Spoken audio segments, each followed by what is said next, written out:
Well, there have been talks about Microsoft not bringing enough new innovations to their latest Lumia devices. It's all about sizes and price points. Now, the Lumia devices are growing steadily, but many people say these days that it's not fast enough to compete with the likes of Android ecosystem, let alone the iOS.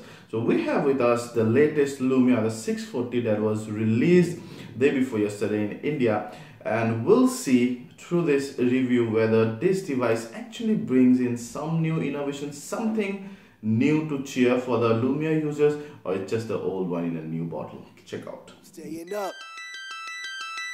I'm wilding out. I'm leaning in.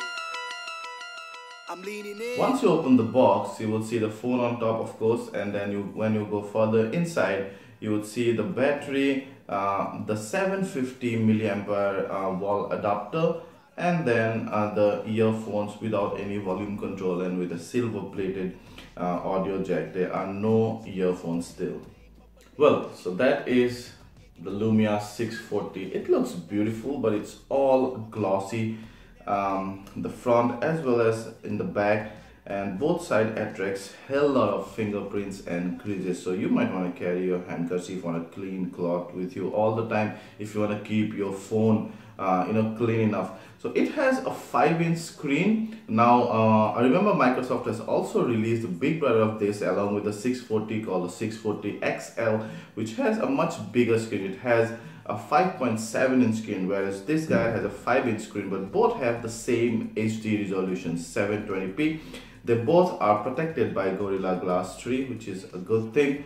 And this guy, the 640, has a front camera of 1 MP only, fixed focus, whereas the 640 XL has a 5 MP front camera. So at least in the camera department, the XL really excels. The back camera is 8 MP here, whereas the XL has a 13 MP back camera. So below you would have the typical Microsoft shortcut keys. On the left side there's pretty much nothing. Below you would have the micro USB 2.0 port. On the right side you would have the power button and the volume rocker, and then on top the 3.5mm jack.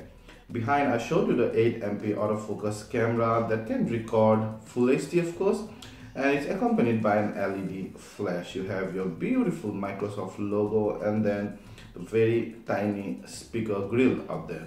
You can open the back flap, and the back flap is as tough as all Lumia devices are. It's made of plastic, but it still looks very rugged and kind of encompasses the whole internal housing. So whenever you unintentionally drop the phone, the back's gonna cover all the impact.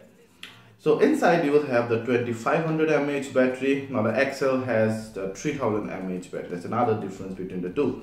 Apart from that, you have two SIMs here. Now 640 supports 3.5G and not true 4G, but 3.5G, so that's faster than 3G. You also have space for a micro SD card slot that can support up to a massive 128 GB of external storage, in addition to the already present 8 GB of storage. As all Lumia devices, the Lumia 640 also has a very bright and crisp screen. Despite of not having the highest of resolutions in the market, you'll still find then, at least with the black background, the lifestyles and all the other, the menu and the apps goes really cool. The whole UI is very smooth, seamless and fluid. That's one thing I absolutely love about this proprietary operating system. So we're gonna go ahead and check out one of our color cards and see how the colors are rendered. Beautiful. They are not oversaturated much. The color rendered are pretty natural actually, in almost all palette, and also the black are very dark. Now that's one of the hallmark of all these Lumia devices display. So all in all, a very satisfactory display.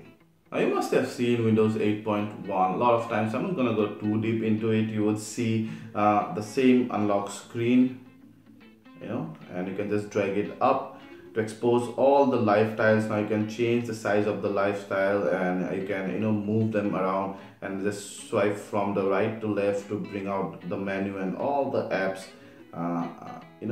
listed, and it's a vertically scrolling menu. You can also tap the home screen nothing happens. You tap the back screen and you go to the recent apps, and then you tap the search button to go to the Lumia or Bing search engine basically, and then you can also use that to QR scan any of your apps and other things. So the USP of this device is, one is connectivity, 3.5G, but also it's supposed to have a good camera, a 1/4 inch sensor size, which is, well, not much, but it's actually bigger than some of the entry-level camcorders that you would find in the market, which is interesting. How the phone camera have become these days, how there's a testimony of how fast the cameras are growing, the phone cameras are growing basically. So we'll straight away go to the camera and see how it looks. So it has the Lumia camera, and the Lumia camera has a pretty usual layout that you see on all the Lumia devices.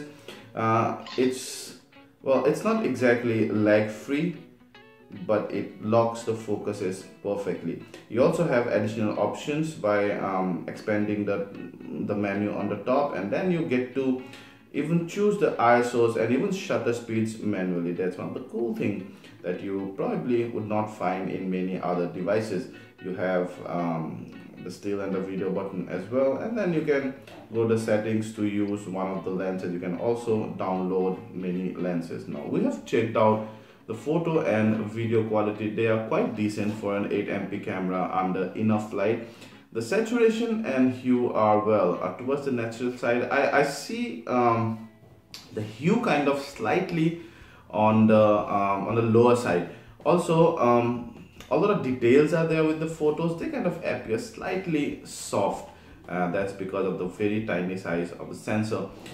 If you zoom them to 100%, you would see the details largely missing, and that gets worse in the night time. Under low light, the details go drastically low, but then still this 8MP camera is absolutely perfect for uploading your pics on social media and share them on Facebook and Twitter and other stuff, but not exactly print them out for other works.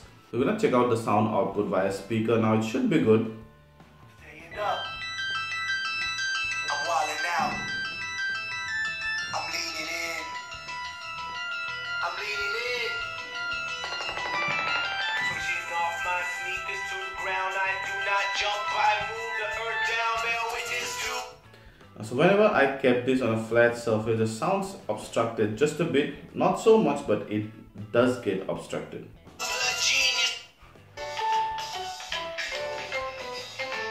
There is adequate amount of bass. The treble is just about okay.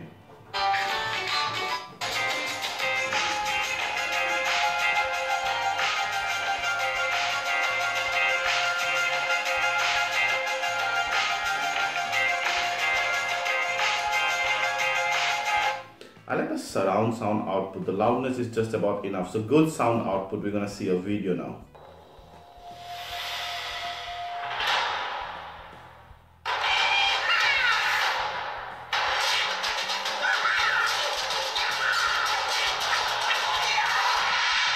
Good surround sound output.